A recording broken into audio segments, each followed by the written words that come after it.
명절 잘 보내셨죠?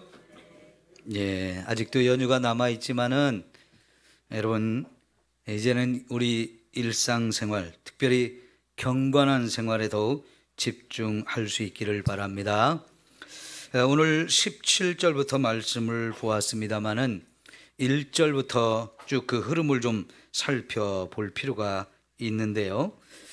아나니아와 삽비라로 인한 교회 내부에서의 교회 어려운 문제가 발생했지만 성령의 은혜로 이것을 잘 처리했습니다. 그러고 나자 12절부터 16절에 보면 더욱 강력한 성령의 역사로 말미암아서 사도들이 많은 기사와 표적을 나타내게 되죠. 그래서 많은 사람들이 치유를 받고 교회는 더 왕성하게 성장하고 발전하는 모습을 보게 됩니다.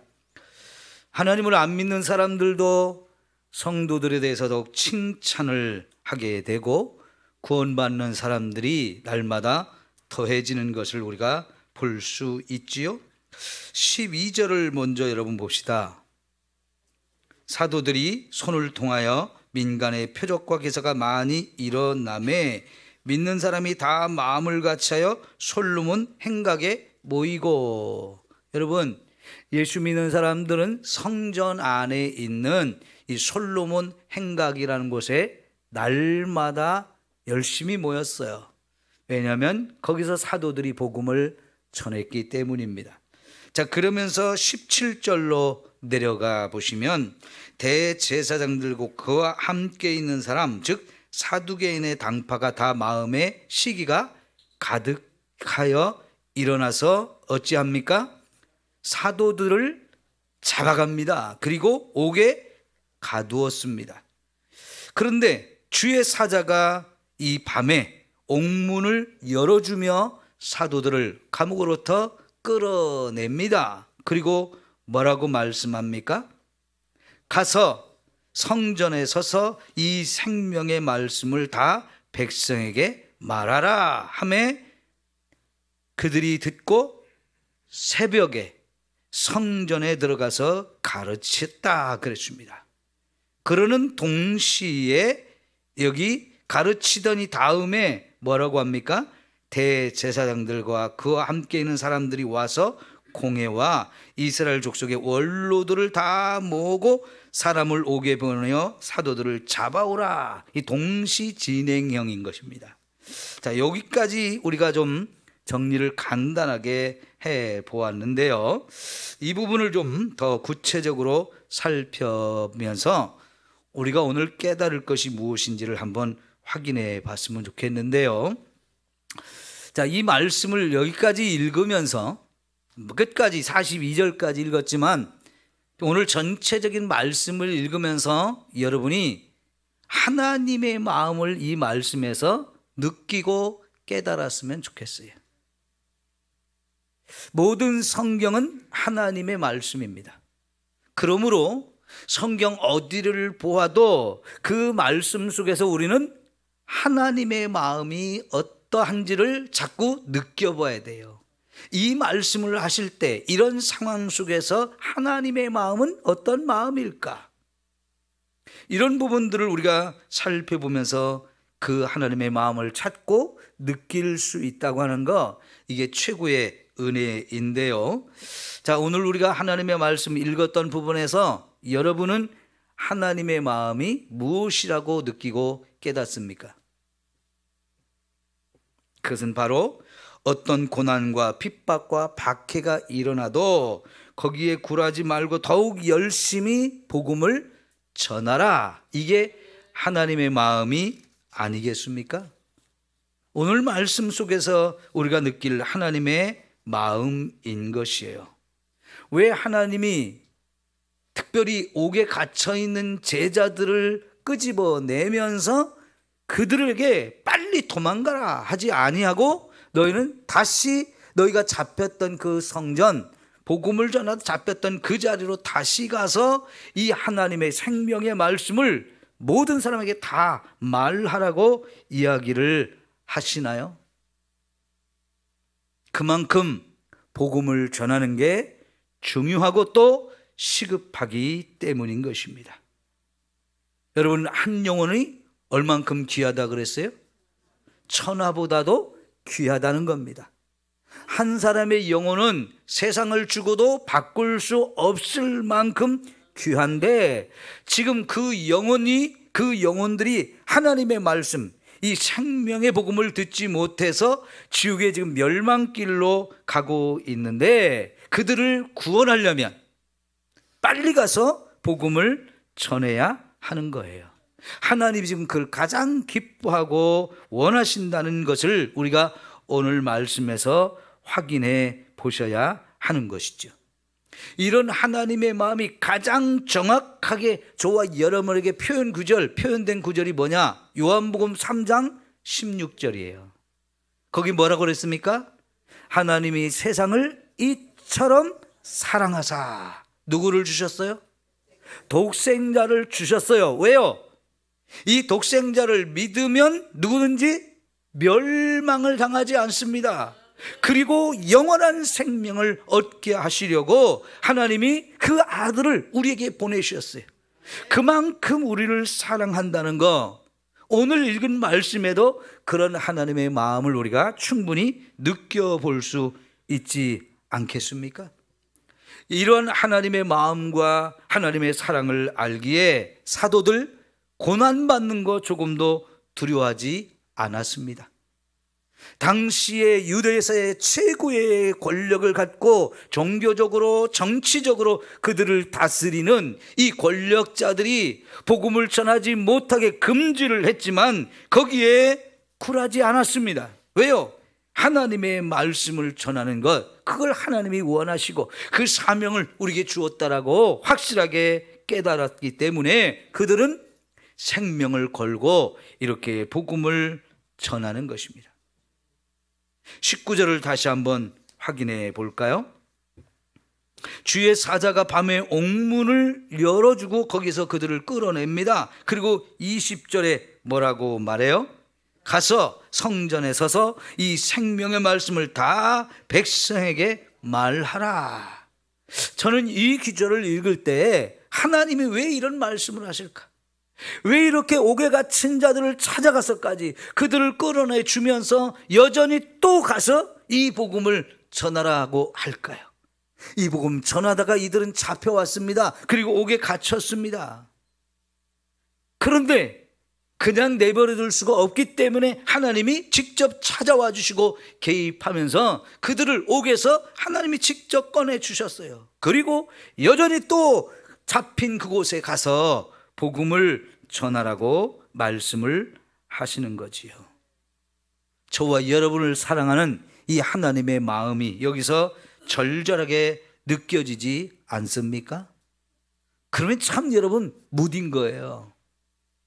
요즘 사람들이 가장 많이 강조하는 거, 원하는 게 뭐냐면 공감하라는 거예요. 공감. 다른 사람이 지금 나에게 어떤 마음으로 그 말을 하는지를 좀 충분히 그 사람의 마음을 좀 알아주라는 얘기예요. 마찬가지로 하나님이 지금 왜 이런 상황들을 보고 계시면서 이렇게 직접 옥까지 찾아오시고 그들을 끌어내 주시면서 또 가서 복음을 전하라고 할까요? 저와 여러분을 사랑해서 저와 여러분을 구원하시려고 이 생명, 영원한 생명을 저와 여러분에게 주시려고 하시는 이 하나님의 사랑의 마음을 우리가 충분히 느껴야 한다는 겁니다. 특별히 천사들이 사도들에게 복음을 말할 때 무슨 복음이라고 말했어요? 생명의 복음이라고 말씀을 하지 않습니까?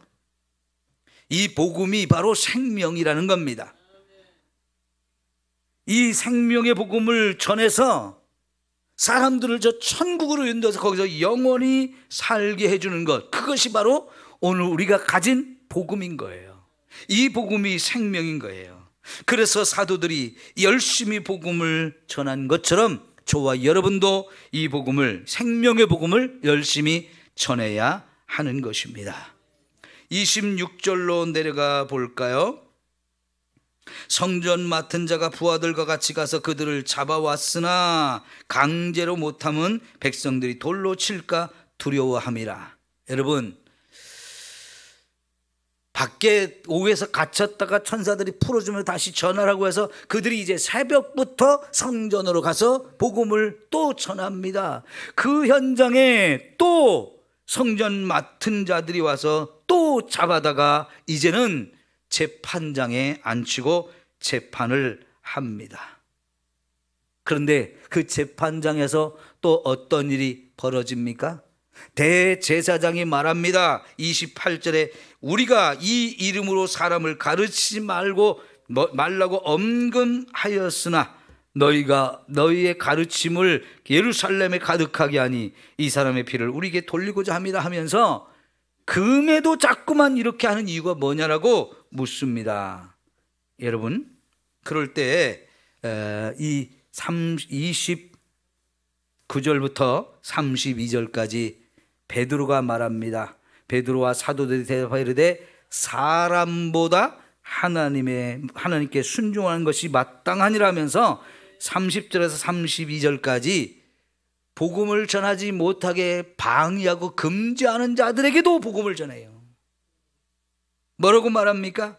너희가 나무에 달아 죽인 예수, 그분이 우리 조상의 하나님께서 살리셨고 이스라엘에게 회개함과 죄 사함을 주시려고 그를 오른손으로 높이사 임금과 구주로 삼으셨다. 우리는 이 일의 증인이요 하나님이 자기에게 순종하는 자들에게 주신 성령도 그러하니라 하면서 복음을 전하지 말라고 금지하고 강하게 명령하는 바로 그 사람들에게 여전히 복음을 전하는 것이에요. 여러분, 왜 이렇게 사도들이 그 위험한 상황에도 굴하지 않고 복음을 전하는 것일까요? 하나님의 마음이 느껴졌기 때문입니다. 이제 여러분 41절로 가볼까요? 40절, 그들이 옳게 여겨 사도들을 불러들여 채찍질하며 예수의 이름으로 말하는 것을 금지하고 놓아줬다는 거예요. 다시는 절대로 복음을 전하지 말라고 채찍질을 하면서 또다시 금지하고 그들을 풀어줍니다. 그러나 41절에 뭐래요? 사도들은 그 이름을 위하여 능욕받는 일에 합당한 자로 여기심을 기뻐하면서 공회 앞을 떠났다는 겁니다. 그리고 그들이 날마다 성전에 있든지 집에 있든지 예수는 그리스도라고 가르치기와 전도하기를 그치지 아니하니라. 여러분, 그 어떤 일도, 그 어떤 사람도 전도하는 것을 금하지 못했다는 거예요. 금하기는 했습니다. 그러나 금한다고 해서 알겠습니다, 우리 더 이상 전도 안 하겠습니다고 전도를 포기한 게 아니고, 그럼에도 불구하고 사도들은 그들의 말이 아니라 하나님의 말을 더 순종하면서 더 열심히 날마다 복음을 전하는 걸 그치지 않았다는 것입니다. 여러분, 이 예수님의 마음, 하나님의 마음, 성령님의 마음을 저와 여러분이 꼭 마음에 느끼고 품을 수 있기를 축원합니다. 하나님 아버지의 마음, 성자 예수님의 마음, 성령 하나님의 마음, 삼위일체 하나님의 마음이 다 같은 마음으로 이 복음을 전해야 된다는 거예요. 아직도 깨닫지 못하는 사람들, 아직도 믿지 못하는 사람들에게 우리가 어찌든 이렇게 복음을 전해야 된다는 거, 이게 바로 하나님의 마음이라는 걸 사도들이 알았기 때문에요, 정말 열심히 복음을 전하고 있는 것을 우리가 볼 수 있어요. 그러면 지금까지 본 내용을 통해서 사도들이 어떻게 전도했는지를 우리가 정리를 해보면 이렇습니다. 첫째, 옥에 갇히고 채찍에 맞아도 또 어떤 방해에도 불구하고 전도한다는 거예요. 두 번째는 전도를 금지해도 또 전도한다는 거예요. 여러분, 세 번째는 21절 보니까 언제부터 전도한다고 그랬어요? 21절 확인해 보세요. 새벽부터. 아까 우리도 찬송을 불렀죠? 새벽부터 우리 사랑함으로써 저녁까지 씨를 뿌려봅시다. 여러분, 이게 농사 짓는 사람들이 새벽부터 해가 지는 저녁까지 일하는 것을 우선 표현한 거지만 사실은 이게 뭐예요? 전도를 새벽부터 하자는 거예요. 왜요? 사도들도 새벽부터 그렇게 전도를 했기 때문이죠. 42절에는 이들이 언제 전도를 했어요? 날마다 전도했다는 거예요. 어디에서요? 집에서도 성전에서도 어디에서든도 그들은 전도하기를 원했고요. 또 심지어는 자기들에게 복음을 전하지 말라고 그렇게 금지하는 사람들 앞에서 그들에게 대놓고 또 전도까지 하잖아요. 그러니까 백성들에게 전도하고 이 전도를 못하도록 금지시키고 방해하는 사람들에게도 더욱 열심히 전도하는 모습을 우리가 확인해 볼 수 있는 거예요. 여러분, 이런 전도 열정을 저와 여러분도 가집시다. 근데 그런 열정이 안 생기죠? 그럼 문제가 있어요. 저와 여러분의 마음에 문제가 있는 거예요. 그러면 이런 전도의 열정을 좀 갖게 해달라고 우리가 기도라도 해야 되잖아요. 성경을 보면 하나님의 마음이 그렇고 하나님의 마음을 깨달은 자들이 정말 목숨을 걸고 이렇게 전도하는데 왜 우리는 이 전도의 열정이 없을까 하면서 우리 자신의 마음을 보면서 우리가 좀 안타까워해야 되지 않습니까? 전도하지 않는 걸 당연한 것처럼 생각하고, 제가 이 사거리에 서서 매일 전도를 해보면 제가 그래도 좀 목사같이 생겼나 보죠? 지나는 사람들이 혹시 목사님이세요? 예, 맞습니다. 제 삼성교회 목사입니다. 그럼 아니, 목사님이 전도하세요? 그러면서 깜짝 놀래요. 왜요? 목사는 전도 안 하는 사람으로 아는 거지요. 그분들이 성도들이에요. 다른 교회 다니는 성도들이에요. 참 이상한 시대가 됐어요. 목사가 전도하는 걸 보면 깜짝 놀라다니요. 당연한 일인데 이제 안 하니까 그게 이상해 보이고, 그래서 사람들이 놀라는 거예요.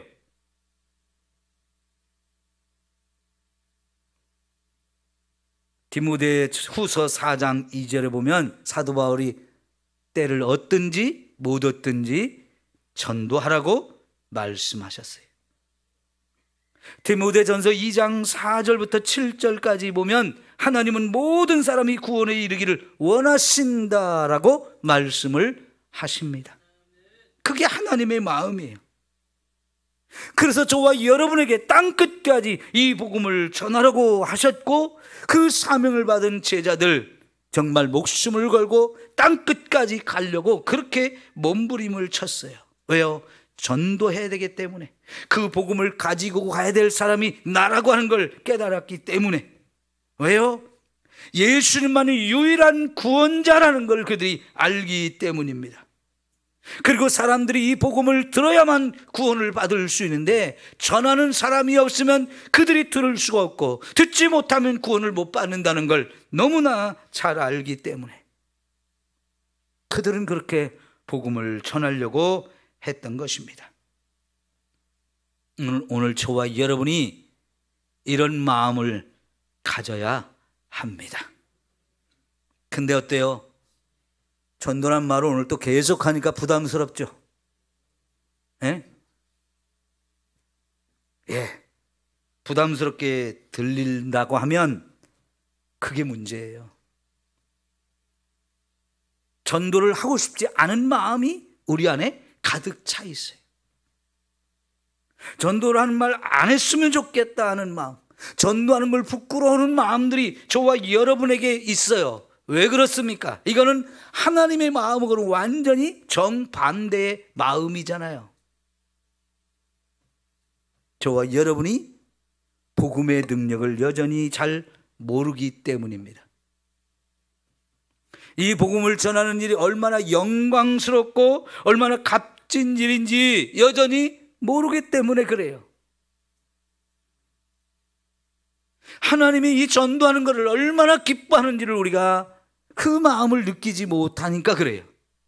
나 같은 죄인이 이렇게 전도자로 하나님 앞에 쓰임 받는다는 것이 내 인생에 얼마나 보람되고 가치 있는 일인지를 깨닫지 못하기 때문에 그래요. 이런 마음, 이런 생각을 하나님이 주셨을까요? 아니죠. 하나님의 마음은 그게 아니라고 그랬죠. 근데 하나님 마음과 다른 마음이 내게 있어요. 이건 누가 주는 마음인 거예요? 사탄이 주는 마음이 분명합니다. 그러면 여러분, 우리는 사도 베드로의 말처럼 하나님의 말씀을 듣는 것과 사람의 말을 듣는 것, 어떤 것이 옳은지 너희가 판단해봐라. 우리가 지금 베드로의 마음을, 그 말을 가지고 저와 여러분의 이 마음과 생각을 점검해봐야 돼요. 왜 나는 이렇게 전도를 못할까? 하고 싶은 마음이 없을까? 부끄러워할까? 그건 사탄이 주는 마음인데요. 여러분, 우리는 하나님의 소원을 이루어 드려야 하는 거예요. 하나님이 가장 기뻐하시는 그 일을 내가 할 수 있다고 하는 것, 이게 얼마나 감사한 일인지 생각하면서 저와 여러분 스스로가 전도하겠습니다 하면서 나를 헌신하고 이 일에 좀 우리가 충성을 다해야 하는 겁니다. 하나님은 지금도 저와 여러분을 통해서 이 복음이 계속 증거되어지기를 원하고 계시는 겁니다. 전도자들이 전도하다가 그걸 방해하는 사람들에 의해서 옥에 지금 갇힌 것이 두 번째, 세 번째예요. 첫 번째는 4장에서 그렇게 그들이 옥에 잡혔고요. 그때도 재판을 받았지만 전도하는 것이 전혀 잘못이 아니라는 거 하나님이 증명해 놓으시고 드러내시니까 그들이 아무런 제재를 받지 못하고 결국 풀려났어요. 근데 또다시 전도하다가 또 잡혀갔습니다. 그걸 하나님이 풀어놓으셨지만 또 전도하고 있는 사람들 세 번째 잡아갔어요. 그리고는 재판을 합니다. 아무리 잡아가도 이들은 그런 것에 놀라지 않습니다. 그런 것에 굴하지 않았어요. 전도하는 일이 하나님이 가장 원하시는 일이고 저와 여러분에게도 가장 영광스러운 일이기 때문에 이 사도들은 그렇게 열심히 전도를 했던 일이고요. 여러분, 아까 우리가 보았던 것처럼 19절에 하나님이 천사들을 옥에 갇혀있는 이 사도들에게 보내서 직접 옥문도 열고 직접 끌어내 주시면서 뭐라고 말씀하세요? 여전히 또 가서 성전에서 전도하라는 거예요. 하나님이 개입하시면서 그들이 지금 어떤 상황에 있는지 다 아시고 그들을 이렇게 끌어내 주시는데, 여러분, 한편으로는 놀라고 한편으로는 얼떨떨했겠지만은 하나님이 우리와 함께 하시는구나, 하나님이 우리를 지켜주시는구나, 우리가 무슨 일을 해야 될지 가르쳐 주시는구나, 어디로 가야 될지 인도하시는구나, 이런 마음들을 느끼면서 제자들이 얼마나 감사하고 힘을 얻었을까요?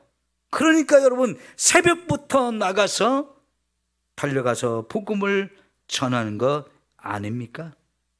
그들의 마음속에는 전도하면서도 엄청나게 기쁨이 넘쳤을 거예요.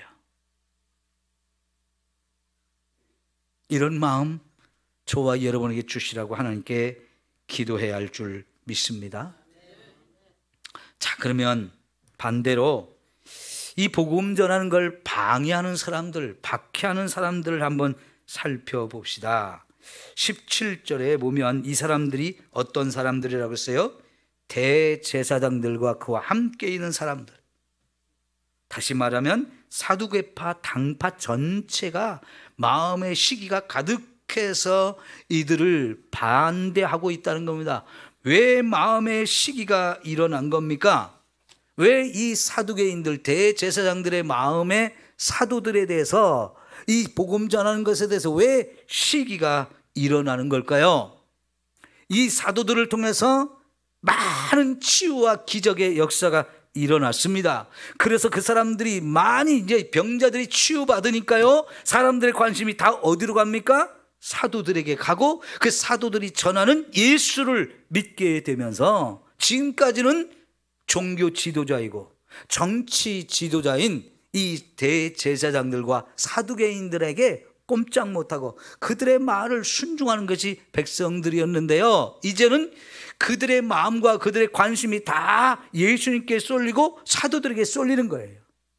그래서 점점 더 많은 사람들이 이 복음을 듣게 되고 더 많은 사람들이 예수를 믿으면서 교회가 폭발적으로 성장하고 있어요. 사람들이 또 그들을 막 칭찬해요.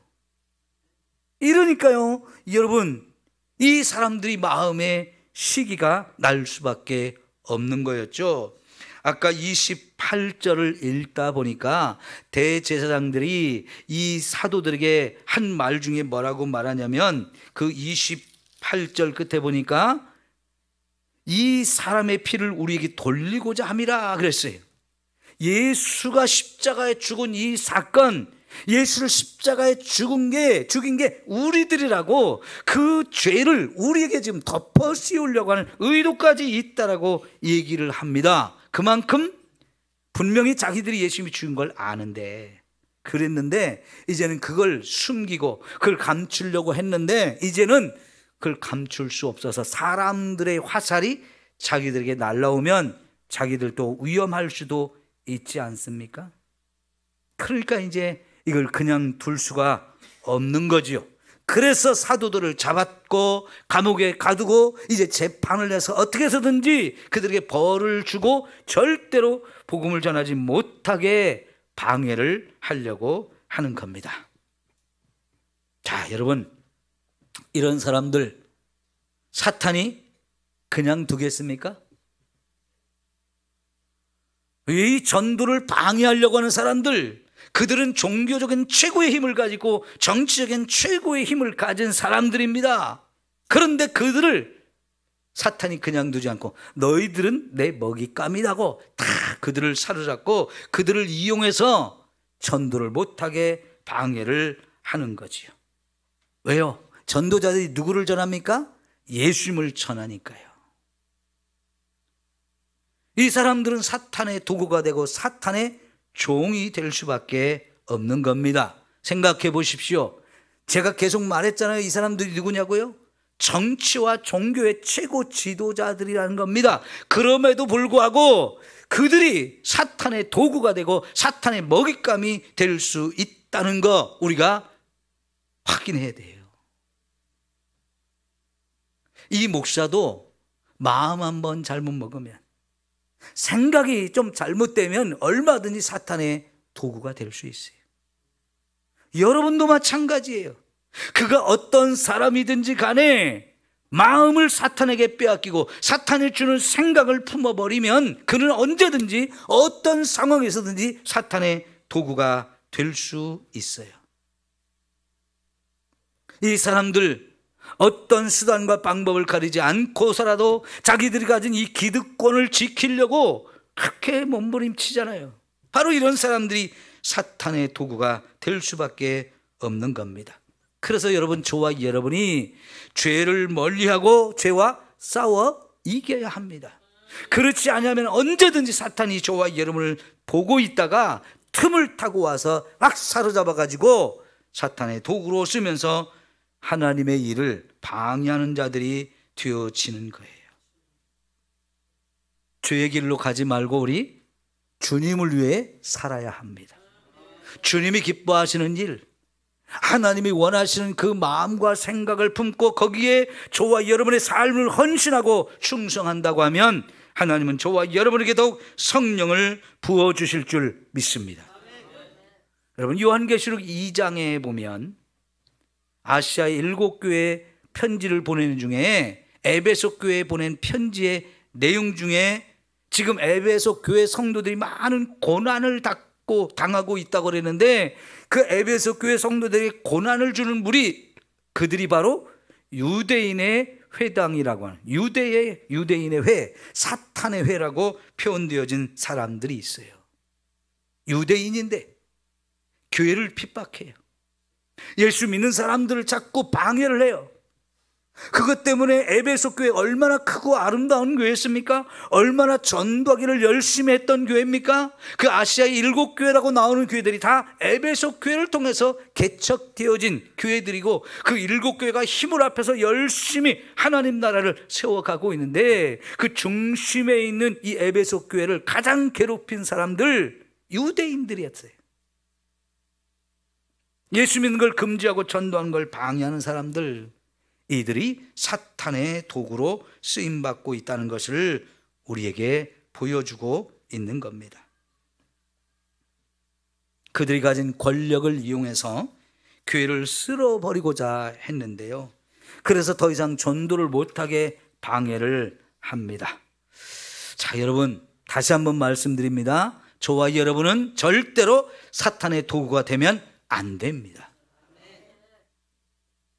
아까 전도를 부끄러워하고 전도를 안 했으면 좋겠다는 마음들, 목사님 또 오늘 또 부담 되게 주네 하는 이런 마음을 가지고 설교를 듣는 거, 그 자체가 사탄이 주는 마음과 생각이라고 했는데요, 그 마음과 생각이 우리 마음을 지배하게 만들고 그 생각이 우리 속에 딱 자리를 잡게 만들면 그 순간부터 저와 여러분은 사탄의 도구가 되기 쉬운 거예요. 그 대신 저와 여러분 누구의 도구가 되어야 돼요? 성령님의 도구가 되시기를 바랍니다. 그래서 사탄이 주는 마음들을 싹 제거해버리시고 성령의 도구가 되어야 합니다. 전도서 4장에서 세상의 모든 걸 지키는 것 중에 뭘 지키는 게 가장 중요하다고 그랬어요? 마음을 지키는 게 가장 중요하다고 그랬습니다. 왜냐하면 생명의 근원이 여기에서 나는 것이라고 말씀을 했어요. 성령님이 저와 여러분 모두를 전도자로 마음껏 써주셨으면 좋겠습니다. 전도해 본 사람들은 느낍니다.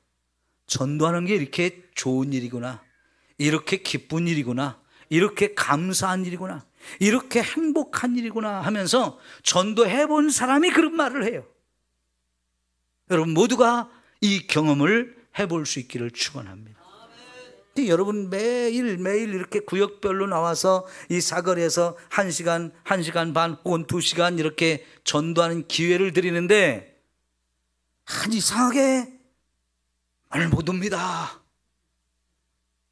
자랑스럽게 전화하고 자랑스럽게 뒤로 빠지시는 분들이 있어요. 그러지 마세요. 누구는 시간이 남아 돌아서 오는 게 아닙니다. 없는 시간을 만들어서 오는 겁니다. 그런데 그렇게 힘들게 왔는데 전도해보면 정말 생각이 달라지는 거예요. 이렇게 내 마음이 기쁜지 몰랐다고. 하나님이 이렇게 기뻐하는 것을 우리가 확인하면서 저와 여러분이 같이 전도하기를 원합니다. 별별 사람 다 만나요. 또 전도하다 보면 우리 째려보는 사람도 있고요, 위아래로 이렇게 막 훑어보는 사람도 있고요, 대놓고 반대하는 사람도 있고요. 그렇지만 또 하나님은요, 저와 여러분에게 힘을 주는 사람들도 많이 만나게 하셔요. 하나님이 저와 여러분이 함께하게 하시고 우리 이 모든 걸 다 이기게 하시는 겁니다. 자, 여러분 특별히 33절에서 39절에 보면 재판이 진행되다가 잠깐 멈추고 가말리엘이 할 말이 있다고 하면서 사도들을 밖으로 내보내고 자기들끼리 의논하는데 가말리엘이라는 사람이 이야기를 합니다. 여러분, 예전에도 유다라는 사람, 드다라는 사람, 이런 사람들이 일어나서 사람들이 몇백 명씩 그를 따라다니고 막 인기가 올라가고 그랬었는데 그 사람들 시간이 지나니까 그냥 다 멈춰버렸어요. 사람도 다 흩어졌어요. 그 얘기는 그들이 하나님에 의해서 세워진 자들이 아니고 자기들의 생각을 가지고 사람들을 미혹하다가 이게 하나님이 하시는 일이 아니니까 스스로 다 없어졌다는 거예요. 그런데 지금 이 사람들이 예수를 전하고 이 사람들을 통해서 많은 기사와 표적이 일어나고 많은 사람들이 예수를 구주라고 믿고 하는데 이게 사람의 뜻으로 하는 일이라면 시간이 지나면 자연스럽게 없어질 거다. 그런데 만일 이것이 하나님이 하시는 일이라면 우리가 그걸 어떻게 막겠느냐? 더구나 하나님의 일을 우리가 막는다면 우리는 그 하나님의 일을 가로막는 사람들이 되니까 이거는 큰 죄가 되지 않느냐? 그러니까 우리 상관하지 말자, 그냥 내버려 두자. 여러분, 이게 바로 하나님이 그 순간 이 가말리엘이라는 사람을 통해서 일하신 거예요. 이 전도가 누가 원하는 일이라고요? 하나님이 원하시고 하나님이 그들을 통해서 하시는 일이라는 것을 확실하게 드러내 주셨어요. 그러니 여러분, 누가 더 이상 이걸 막을 수 있겠어요? 누가 더 이상 여기에 개입할 수 있겠어요? 할 말이 없는 거죠. 우리가 잘못하다가 하나님의 일을 방해하고 하나님이 하시는 일을 금지했다가는 우리가 큰 벌을 받을 건데, 우리 그만두자. 겁을 잔뜩 먹고요, 그리고는 못해요. 여러분, 하나님은 이렇게 순간순간 필요한 사람을 통해서 이렇게 전도를 방해하지 못하도록 이런 일을 하시는 것을 볼 수 있습니다. 하나님이 원하시는 일이라면, 하나님이 계획하시고 뜻하신 일이라면 언제든지 이루어집니다. 교회가 이때부터 지금까지 계속해서 복음을 전하잖아요. 이 땅의 교회가 사라지지 않았잖아요. 왜 그렇습니까? 하나님이 원하시는 일이기요. 하나님이 지금도 저와 여러분을 통해서 계속해서 이 일을 진행하고 있다는 것을 보여주는 것입니다. 하나님이 원하시는 일이 아니었으면 다 사라졌을 것이라는 거지요. 여러분, 그러니 여러분, 우리 전도해야 하는 거예요. 그것도 그냥 대충 하는 게 아니고 정말 열심히 해야 하나님이 얼마나 기뻐하실까요? 하나님의 뜻을 오늘 우리가 이루어 드릴 수 있는 거지요. 역사상 기독교만큼 박해를 받은 종교가 없어요. 이 사도행전의 이제 후반부로 가면 드디어 로마라는 나라가 구체적으로 기독교를 박해하는 일들이 시작되어지는데, 사도행전 28장까지는 그래도 기독교의 박해가 순했습니다. 그러나 이제 오늘 사도행전 28장으로 끝나고 그 뒤에는요, 로마의 역사를 보면 여러분이 잘 아는 네로라고 하는 사람, 이런 사람들을 통해서 로마 황제들이 얼마나 기독교를 박해하고 없애버리려고 했습니까? 수많은 사람이 순교를 당했습니다. 수많은 사람이 감옥에 갇혔습니다. 고문을 당했습니다. 수많은 사람들이 재산을 다 빼앗기고 가정이 다 몰살을 당하는 일도 엄청 많았어요. 그런데 그것 때문에 교회가 없어진 게 아니고 오히려 그 속에서 복음은 더 많이 증거되어지고 교회는 폭발적으로 성장하면서 결국은 그렇게 박해하던 로마가 기독교를 국교로 받아들이면서 완전히 전세가 역전되었잖아요. 누가 이런 일을 하시는 거겠어요? 하나님이 하시는 일입니다. 복음은 생명이라고 했어요. 그래서 전해야 되는 것이고요, 그 복음을 전해야만 듣지 못했던 사람들이 듣게 되고, 그래서 믿지 못했던 사람들이 믿게 되면서 구원을 받을 수 있기 때문인 것입니다. 하나님이 저와 여러분을 지금도 이렇게 전도자로 세상에 보내서 하나님의 뜻을 이루어 가기를 원하십니다. 여러분, 내가 하나님의 보냄받은 자들이다. 하나님이 나를 통해서 하나님의 뜻을 이루어 가기를 원하신다. 감사하면서 정말 하나님의 이 마음을 품고 함께 전도하는 저와 여러분 모두가 되기를 축원합니다. 기도하겠습니다. 하나님 아버지, 하나님의 마음을 품게 하옵소서. 세상을 구원하고자 하는 하나님의 마음, 생명의 복음을 주고 예수 그리스도가 우리의 구주 되심을 증거해서 사람들로 예수를 믿게 하고 구원받아 저 천국에서 영원히 살게 해주려고 하는 이 하나님의 마음을 품고 우리 삼성교회 성도들이 열심히 전도할 수 있게 하옵소서. 사탄이 주는 마음들을 다 버리고 오직 하나님께만 순종하고 하나님의 뜻을 이루어드리는 일꾼으로 각자를 헌신하고 충성스러운 삶을 살게 하여 주옵소서. 예수님의 이름으로 기도하옵나이다. 아멘. 찬송가 500